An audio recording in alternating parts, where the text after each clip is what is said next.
नमस्कार दर्शक पवित्र चलती जाणीनवा आज दिन सबकि टॉप न्यूज अपडेट देश विदेश आरंभ कर ओडिशार समस्त गुरुत्वपूर्ण खबर जापर आज भिडियो न्यूज देखा पूर्व आपण मान अनुरोध आपण मैंने प्रत्येक दिन सका जल्दी उठु शारीरिक व्यायाम करूँ निज स्वास्थ्यर जत्न निमको हृदय भल पाते न्यूज गोट लाइक कर चैनल को सब्सक्राइब कर चलतु नजर पकई आज प्रथम खबर पर आज प्रथम खबर पूरी शरदाबाली दला चकट घटना मुख्यमंत्री को तदंत रिपोर्ट देले उन्नयन कमिशनर रथयात्रा समय पुरी गुंडीचा मंदिर निकट में जून 29 तारिख भोर दला चकट घटना घटी एथिरे 3 जनकर मृत्यु घटी अनेक श्रद्धालु आहत होते तदंत राज्य सरकार एक स्वतंत्र टीम गठन करते उन्नयन कमिशनर नेतृत्व में तदंत गठन कराइला कमिटी 4 जन ओएस अधिकारी को सामिल कर जुलाई 30 तारिख तदंतर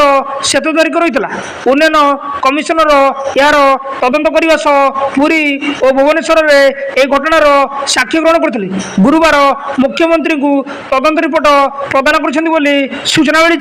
परवर्ती खबर दरमा बंद नहीं 30 सीएमसी कर्मचारी को कारण दर्शा नोटिस सीएमसी कमिशनर कड़ा अभिमुख्य विलंब ऑफिस आसवर 30 सीएमसी कर्मचारी को शो कज नोटिस जारी कले सीएमसी कमिशनर एथिस जड़े ओएस अधिकारी को शो कज नोटिस दी ऑफिस समय 10 थे कर्मचारी मैंने ऑफिस नथिले एमती कि सीएमसी कमिशनर 10:30 समय ऑफिस आसी देखा बेले अधिकांश पियन झाड़ूदार अनुपस्थित या क्षुब्ध होता नुआ कमिशनर बोली सूचना मिली।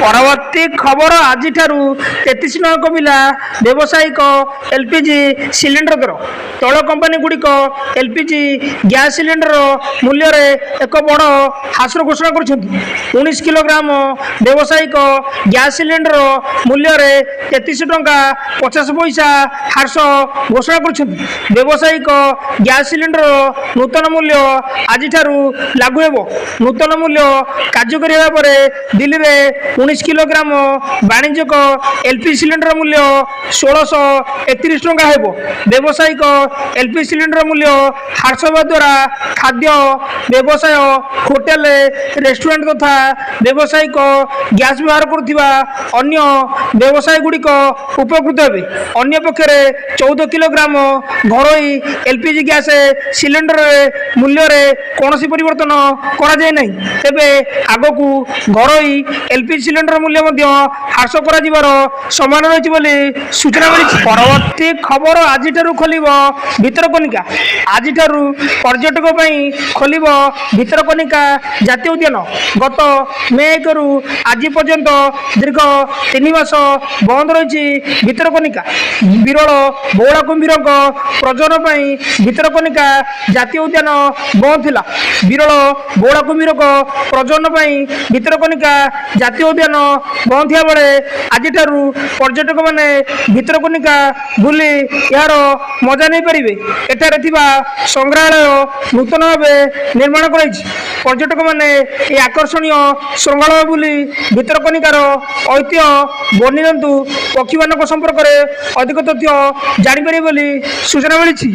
परवर्ती खबर खूब शीघ्र आसव रास्ता मरामती नीति कहले पृथ्वीराज रविचंद्रन ओडिशार प्रगति को द्रुततर करने लगी राज्य सरकार प्रतिश्रुतिबद्ध 2036 सुधा विकसित ओडिशा गठन नहीं सरकार लक्ष्य रखिथिया बेले भित्तिभूमि को सुदृढ़ करने पड़ो एथिपाई जातीय राजपथ ठारू आरंभ कर विभाग अधीन विभिन्न रास्ता सेतु और कोठाबाड़ी गुड़िक गुणवत्ता और समय अवधि मध्य कार्य परिसमाप्ति को गुरुत्व देवा पड़ो एथिपाई विभाग में कार्य करुवा अधिकारी मानू समय सहित ताल दे अपडेट होगा सह ज्ञान कौशल तथा कृत्रिम बुद्धिमत्ता को आपणे पड़ो मंत्री पृथ्वीराज हरिचंद्रन कहते सूचना मिली। परवर्ती खबर एणिकी पारा को खाइबा देवा पड़ो महंगा बॉम्बे हाइकोर्ट सार्वजनिक स्थान में पारा को ଖାଇବାକୁ ଦେବା ଉପରେ ନିଷେଧାଦେଶ ଜାରି କରିଛନ୍ତି। ଏ ନିଷ୍ପତ୍ତି ସମ୍ପର୍କରେ କୋର୍ଟ କହିଛନ୍ତି ଯେ ଏପରି କରିବା ଦ୍ୱାରା ସାଧାରଣ ଅସୁବିଧା ହୁଏ ଏବଂ ଏହା ଜନସ୍ୱାସ୍ଥ୍ୟ ପାଇଁ ବିପଦ ସୃଷ୍ଟି କରେ। ଏହା ସହିତ କୋର୍ଟ ସାର୍ବଜନୀନ ସ୍ଥାନରେ ପାରାକୁ ଖାଇବାକୁ ଦେଉଥିବା ଲୋକଙ୍କ ବିରୁଦ୍ଧରେ ମାମଲା ରୁଜୁ କରିବାକୁ ପୌର ନିଗମକୁ ନିର୍ଦ୍ଦେଶ ଦେଇଛନ୍ତି। କୋର୍ଟ ପୂର୍ବରୁ ପାରାଙ୍କ ଘର ଭାଙ୍ଗିବାକୁ ନିର୍ଦ୍ଦେଶ କରିଥିଲେ, କିନ୍ତୁ ଖାଇବା ପାଇଁ ଦେବା ଉପରେ କୌଣସି କଟକଣା ଲଗାଇ ନଥିଲେ। ଏବେ କୋର୍ଟ ପାରାକୁ ଖାଇବାକୁ ଦେବା ଉପରେ କଟକଣା ଲଗାଇଛନ୍ତି। କୋର୍ଟଙ୍କ ଏହି ନିର୍ଦ୍ଦେଶକୁ ଅବମାନନା କରୁଥିବା ଲୋକଙ୍କ ବିରୁଦ୍ଧରେ ଦୃଢ଼ କାର୍ଯ୍ୟାନୁଷ୍ଠାନ ନିଆଯିବ ବୋଲି କୋର୍ଟ ଚେତାବନୀ ଦେଇଛନ୍ତି ବୋଲି ସୂଚନା ମିଳିଛି। ପରବର୍ତ୍ତୀ ଖବର, ବନ୍ୟାଞ୍ଚଳ ଲୋକଙ୍କ ଦୁଃଖ ବୁଝିଲେ ଜିଲ୍ଲାପାଳଙ୍କୁ ଭେଟିଲେ କଂଗ୍ରେସ ବିଧାୟକ ଦଳ ନେତା ରାମଚନ୍ଦ୍ର କାଡ଼ାମ।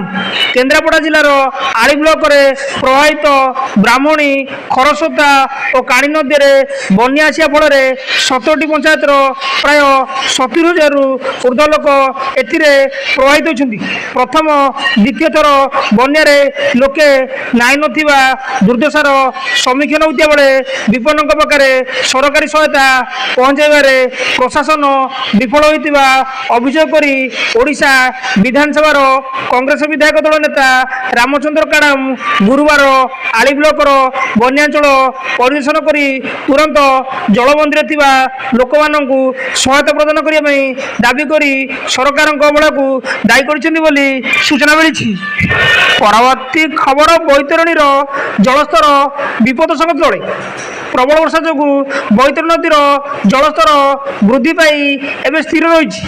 ଆଖପଦାଠାରେ ଗୁରୁବାର ବୈତରଣୀ ନଦୀର ବିପଦ ସଂକେତ 18.33 ମିଟର ରହିଥିବା ବେଳେ ସନ୍ଧ୍ୟା 6ଟାରେ ଏଠାରେ 18.18 ମିଟର ଉପରେ ଜଳ ପ୍ରବାହିତ ହୋଇଥିଲା। ତେଣୁ ଧାମନଗର ଭଣ୍ଡାରୀ ପୋଖରୀରେ ଥିବା ନଦୀ କୂଳିଆ ଲୋକଙ୍କୁ ପୁଣି ସତର୍କ ରହିବାକୁ ଭଦ୍ରକ ଜିଲ୍ଲା ପ୍ରଶାସନ ପକ୍ଷରୁ କୁହାଯାଇଛି। ବିଡ଼ିଓ ଏବଂ ତହସିଲଦାର ଏବଂ ଜଳସେଚନ ବିଭାଗ ଅଧିକାରୀ ମାନେ ସ୍ଥିତି ଉପରେ ନଜର ରଖିବା ପାଇଁ ଜିଲ୍ଲାପାଳ ନିର୍ଦ୍ଦେଶ ଦେଇଛନ୍ତି। ଅନ୍ୟପକ୍ଷରେ ବୈତରଣୀ ନଦୀର ପ୍ରଥମ ବନ୍ୟା ଜଳ ଏପର୍ଯ୍ୟନ୍ତ ଚାଷ ଜମିରୁ ଶୁଖି ନଥିଲା ବେଳେ ଦ୍ୱିତୀୟ ବନ୍ୟା ଆଶଙ୍କା ସୃଷ୍ଟି ନଦୀ କୂଳିଆ ଲୋକଙ୍କ ମନରେ ଭୟ ସୃଷ୍ଟି କରୁଛି। ଚଳିତ ବର୍ଷ ବୈତରଣୀ ନଦୀରେ ଆସିଥିବା ପ୍ରଥମ ବନ୍ୟାରେ ଭଦ୍ରକ ଜିଲ୍ଲାରେ ମୋଟ 3ଟି ବ୍ଲକ ପ୍ରଭାବିତ ହୋଇଛି। ଭଣ୍ଡାରୀ ପୋଖରୀ ବ୍ଲକରେ 4ଟି ପଞ୍ଚାୟତ, ଧାମନଗର ବ୍ଲକରେ 25ଟି ପଞ୍ଚାୟତ, ଚାନ୍ଦବାଳି ବ୍ଲକରେ 1 ପଞ୍ଚାୟତ ବନ୍ୟା ପାଣିରେ ପ୍ରଭାବିତ ହୋଇଥିବା ସରକାରୀ ରିପୋର୍ଟରୁ ସୂଚନା ମିଳିଛି। ପରବର୍ତ୍ତୀ ଖବର, ଚାଷୀମାନଙ୍କ ପଞ୍ଜୀକରଣ ପ୍ରକ୍ରିୟା ଆହୁରି ସରଳ କରାଯାଇଛି କହିଲେ ଯୋଗାଣ ମନ୍ତ୍ରୀ। ଏବର୍ଷ ପଞ୍ଜୀକରଣ ଗତ ବର୍ଷ ଅପେକ୍ଷା 4 ଦିନ ବିଳମ୍ବରେ ଆରମ୍ଭ ହୋଇଥିଲା। ଯୋଗାଣ ମନ୍ତ୍ରୀ କହିଛନ୍ତି ଯେ ଚାଷୀମାନେ ଏକ ସରଳ ସେଲ୍ଫ ଡିକ୍ଲାରେସନ ଫର୍ମ ପୂରଣ କରି ପଞ୍ଜୀକରଣ କରିପାରିବେ। ଯଦି ଜମି ପରିବାରର ଅନ୍ୟ ସଦସ୍ୟ ଯେପରିକି ବାପା କିମ୍ବା ଭାଇ ନାମରେ ରେକର୍ଡ ଅଛି ତେବେ କେବଳ ସେହି ତଥ୍ୟ ଲେଖିବାକୁ ହେବ। ଚାଉଳ ଉତ୍ପାଦନ ଏବଂ ବିତରଣ ବିଷୟରେ ମନ୍ତ୍ରୀ କହିଛନ୍ତି ଯେ କେନ୍ଦ୍ରମନ୍ତ୍ରୀଙ୍କ ସହ ଆଲୋଚନା ହୋଇସାରିଛି ଏବଂ ଶୀଘ୍ର ଏହାର ସମାଧାନ ମିଳିବ। ଖରିଫ ଋତୁରେ ଧାନ ଉତ୍ପାଦନ ବୃଦ୍ଧି ପାଇଁ ପଞ୍ଜୀକରଣ ପ୍ରକ୍ରିୟା ଜୋରଦାର ଭାବରେ ଚାଲିଛି। ଗତ ବର୍ଷ 43,46,000 ମେଟ୍ରିକ ଟନ ଧାନ ସଂଗ୍ରହ ହୋଇଥିବା ବେଳେ ଏବର୍ଷ ଅଧିକ ଫସଲ ଆଶା କରାଯାଉଛି। ଏହି କେୱାଇସି ସିଷ୍ଟମ ମାଧ୍ୟମରେ ଅନେକ ଅଯୋଗ୍ୟ ଚାଷୀ ଚିହ୍ନଟ ହୋଇଛନ୍ତି, ଯାହାଫଳରେ ପଞ୍ଜୀକୃତ ଚାଷୀ ସଂଖ୍ୟା କମିବାର ସମ୍ଭାବନା ରହିଛି ବୋଲି ସୂଚନା ମିଳିଛି। ପରବର୍ତ୍ତୀ ଖବର, ସମସ୍ତ ଡେଲିଭରି ସଂସ୍ଥାକୁ ତାଗିଦ। ଦ୍ରୁତ ଗତିରେ ଗାଡ଼ି ଚଳାଇଲେ ଏଥର ଡେଲିଭରି ବୟଙ୍କ ବିରୁଦ୍ଧରେ କାର୍ଯ୍ୟାନୁଷ୍ଠାନ। ଡେଲିଭରି ବୟ ଏକ ଗୁରୁତ୍ୱପୂର୍ଣ୍ଣ ଭୂମିକା ଗ୍ରହଣ କରିଥାନ୍ତି। ଏମାନେ ଶୀଘ୍ର ଜିନିଷ ଗ୍ରାହକ ନିକଟରେ ପହଞ୍ଚାଇବା ପାଇଁ ସବୁବେଳେ ଚାହିଁଥାନ୍ତି, ସେଥିପାଇଁ ଗାଡ଼ିକୁ ଦ୍ରୁତ ଗତିରେ ଚଲାଉଥାନ୍ତି। କିନ୍ତୁ ସଡ଼କ ସୁରକ୍ଷା ଆଇନ ସମସ୍ତଙ୍କ ପାଇଁ ସମାନ। ଯିଏ ଦ୍ରୁତ ଗତିରେ ଯିବ ତାକୁ ତାଙ୍କୁ ଫାଇନ ଦେବାକୁ ପଡ଼ିବ। କାହିଁକି ନା ସମସ୍ତଙ୍କ ପାଇଁ ଗୋଟିଏ ନିୟମ, ସଡ଼କ ସୁରକ୍ଷା ଏବେ ଚିନ୍ତାର କାରଣ ପାଲଟିଛି। ସେଥିପାଇଁ ଡେଲିଭରି ବୟମାନଙ୍କୁ ଜିନିଷ ପହଞ୍ଚାଇବା ପାଇଁ ସମୟସୀମା ନିର୍ଦ୍ଧାରଣ କରିବାର ଆବଶ୍ୟକତା ନାହିଁ, କାରଣ ପ୍ରତିଯୋଗିତାର ମନୋବୃତ୍ତି ଅନ୍ୟ ପାଇଁ ବିପଦ।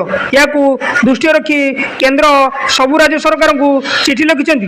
ଏହି ପ୍ରସଙ୍ଗରେ ରାଜ୍ୟ ସରକାର ମଧ୍ୟ ତତ୍ପରତା ପ୍ରକାଶ କରିଛନ୍ତି। ସମସ୍ତ ଡେଲିଭରି ସଂସ୍ଥାକୁ ଏଥିପ୍ରତି ଯତ୍ନବାନ ହେବା ପାଇଁ ତାଗିଦ କରାଯାଇଛି। ଏହାର ବ୍ୟତିକ୍ରମ କଲେ ଦୃଢ଼ କାର୍ଯ୍ୟାନୁଷ୍ଠାନ ଗ୍ରହଣ କରାଯିବ ବୋଲି ସୂଚନା ମିଳିଛି। ପରବର୍ତ୍ତୀ ଖବର, ଖୁବ୍ ଶୀଘ୍ର ସ୍ୱତନ୍ତ୍ର ଓଟିଟି ପରୀକ୍ଷା ହେବ। ଗଣଶିକ୍ଷା ମନ୍ତ୍ରୀ ନିତ୍ୟାନନ୍ଦ ଗଣ୍ଡ କହିଲେ, ଖୁବ୍ ଶୀଘ୍ର ସ୍ୱତନ୍ତ୍ର ଓଟିଟି ପରୀକ୍ଷା ହେବ। ପ୍ରଶ୍ନପତ୍ର ଲିକ୍ ଘଟଣାରେ ତଦନ୍ତ କରୁଛି କ୍ରାଇମବ୍ରାଞ୍ଚ। କିଛି ଲୋକଙ୍କୁ ଗିରଫ କରାଯାଇଛି। ଯେଉଁମାନେ ଏଥିରେ ସାମିଲ ଅଛନ୍ତି ସେମାନଙ୍କ ବିରୁଦ୍ଧରେ କଠୋର କାର୍ଯ୍ୟାନୁଷ୍ଠାନ ଗ୍ରହଣ କରାଯିବ ବୋଲି କହିଛନ୍ତି ବିଦ୍ୟାଳୟ ଗଣଶିକ୍ଷା ମନ୍ତ୍ରୀ ନିତ୍ୟାନନ୍ଦ ଗଣ୍ଡ। QR କୋଡ୍ ଥିବା ସତ୍ତ୍ୱେ ଏଭଳି ଘଟଣା ଘଟିଛି, ତେଣୁ ଏ ଦିଗ ଉପରେ ମଧ୍ୟ ଧ୍ୟାନ ଦିଆଯିବ। ଆଗକୁ କିପରି ଅଘଟଣର ପୁନରାବୃତ୍ତି ନ ହେବ ସେଥିପାଇଁ ବିଭାଗ ସଜାଗ ଅଛି। ସ୍ୱଚ୍ଛତା ସହ ପରୀକ୍ଷା ପାଇଁ ଯୋଜନା କରାଯାଇଛି। ଖୁବ୍ ଶୀଘ୍ର ପୁଣି ଥରେ ସ୍ୱତନ୍ତ୍ର ଓଟିଟି ପରୀକ୍ଷା ପାଇଁ ଚେଷ୍ଟା କରୁଛି ବୋଲି କହିଛନ୍ତି ବିଦ୍ୟାଳୟ ଗଣଶିକ୍ଷା ମନ୍ତ୍ରୀ ନିତ୍ୟାନନ୍ଦ ଗଣ୍ଡ ବୋଲି ସୂଚନା ମିଳିଛି। ପରବର୍ତ୍ତୀ ଖବର, ଜଗତସିଂହପୁର ଜିଲ୍ଲାରେ ବଢ଼ୁଛି ଜଣ୍ଡିସ୍। 5 ଦିନରେ 40ରୁ ଅଧିକ ଆକ୍ରାନ୍ତ। ରାଜ୍ୟର ବିଭିନ୍ନ ଜିଲ୍ଲାରେ ଝାଡ଼ାବାନ୍ତି ପରେ ଏବେ ଜଣ୍ଡିସ୍ ରୋଗ ବ୍ୟାପିଲାଣି। ଜଗତସିଂହପୁର ଜିଲ୍ଲା ବରଡ଼ି ବ୍ଲକ ଦାଣ୍ଡସାହି ଗାଁରେ ଜଣ୍ଡିସ୍ ରୋଗୀ ସଂଖ୍ୟା ଦିନକୁ ଦିନ ବଢ଼ିବାରେ ଲାଗିଛି। ଗତ 5 ଦିନ ଭିତରେ 40ରୁ ଅଧିକ ଲୋକ ଜଣ୍ଡିସ୍ରେ ଆକ୍ରାନ୍ତ ହୋଇ ଚିକିତ୍ସିତ ହେଉଥିବା ସୂଚନା ମିଳିଛି। ଦୂଷିତ ପାଣି ଯୋଗୁଁ ଜଣ୍ଡିସ୍ ବ୍ୟାପୁଥିବା ସୂଚନା ମିଳିଛି। ତେବେ ସ୍ୱାସ୍ଥ୍ୟ ବିଭାଗର ଏକ ଟିମ୍ ପାଣିର ନମୁନା ସଂଗ୍ରହ କରିବା ସହ ଗାଁରେ ପହଞ୍ଚି ରୋଗୀଙ୍କ ସ୍ୱାସ୍ଥ୍ୟାବସ୍ଥା ପଚାରି ବୁଝିବ ବୋଲି ସୂଚନା ମିଳିଛି। ପରବର୍ତ୍ତୀ ଖବର, ଚୀନ କମ୍ପାନୀକୁ କଡ଼ା ସମାଲୋଚନା। ୱେବସାଇଟ୍ରେ ହଟିଲା ଜଗନ୍ନାଥଙ୍କ ଫଟୋ ଥିବା ଗୋଡ଼ପୋଛା। ଚୀନର ଇ-କମର୍ସ ୱେବସାଇଟ୍ ଆଲି ଏକ୍ସପ୍ରେସରେ ପ୍ରଭୁ ଜଗନ୍ନାଥଙ୍କ ଫଟୋ ଥିବା ଡୋରମାଟ ବିକ୍ରି ହେଉଥିବା ଜଣାପଡ଼ିବା ପରେ ବିଭିନ୍ନ ମହଲରୁ କଡ଼ା ସମାଲୋଚନା କରାଯାଇଥିଲା।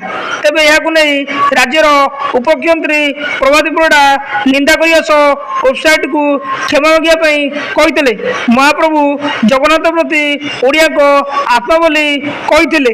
କଂଗ୍ରେସର ବିଧାୟକ ଫିରଦୋଷ ମଧ୍ୟ ତାଙ୍କ ପୋଷ୍ଟରେ ଲେଖିଛନ୍ତି ଯେ ଆଲି ଏକ୍ସପ୍ରେସର ଏପରି କାର୍ଯ୍ୟ ଗ୍ରହଣୀୟ ନୁହେଁ ଓ ଏହା କୋଟି କୋଟି ଭକ୍ତଙ୍କ ଧାର୍ମିକ ଭାବନାକୁ ପ୍ରଭାବିତ କରିବା ସହ ଏଥିପାଇଁ ତୁରନ୍ତ କାର୍ଯ୍ୟାନୁଷ୍ଠାନ ଗ୍ରହଣ କରାଯିବା ଉଚିତ ଏବଂ ସାର୍ବଜନୀନ କ୍ଷମା ପ୍ରାର୍ଥନା ମଧ୍ୟ କରାଯିବା ଉଚିତ ବୋଲି ସୂଚନା ମିଳିଛି। ପରବର୍ତ୍ତୀ ଖବର, ପ୍ରଧାନମନ୍ତ୍ରୀଙ୍କ 75ତମ ଜନ୍ମଦିନରେ ଓଡ଼ିଶାରେ ଲାଗିବ 75 ଲକ୍ଷ ଗଛ।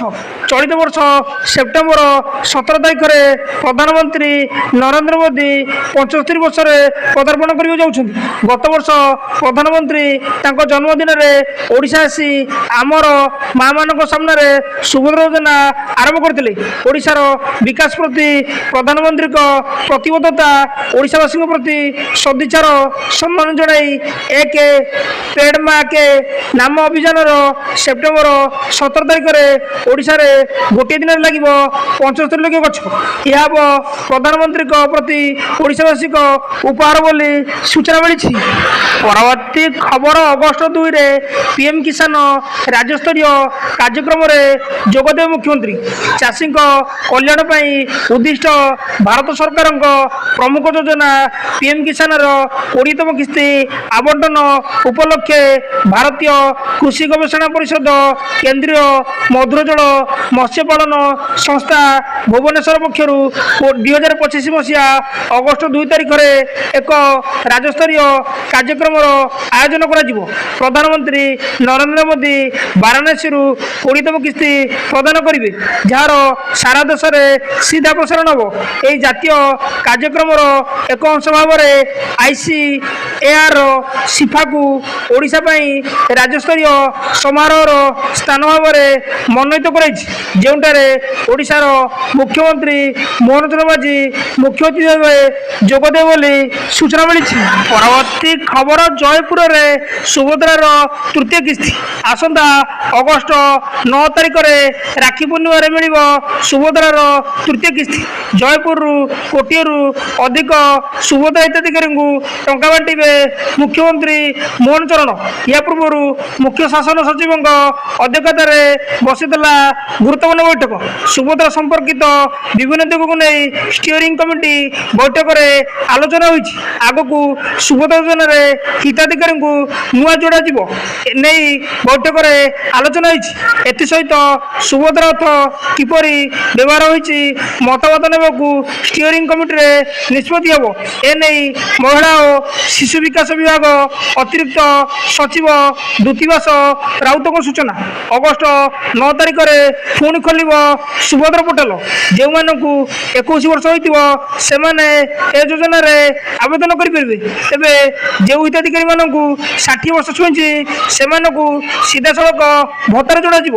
ପ୍ରାୟ 53,000 ମହିଳା ସୁଭଦ୍ରାରୁ ବଞ୍ଚିତ ହେଲେ ମଧ୍ୟ ଭତ୍ତାରେ ଯୋଡ଼ି ହେବେ ବୋଲି ସୂଚନା ମିଳିଛି। ନ୍ୟୁଜ୍ଟି ଏଇଠି ସମାପ୍ତ ହୋଇଛି। ନ୍ୟୁଜ୍ଟି ଭଲ ଲାଗିଥିଲେ ଆପଣମାନଙ୍କ ଅନୁରୋଧ ନିହାତି ଭାବେ ନ୍ୟୁଜ୍ ଗୋଟେ ଲାଇକ୍ କରି ଚ୍ୟାନେଲକୁ ସବସ୍କ୍ରାଇବ୍ କରିଦିଅନ୍ତୁ।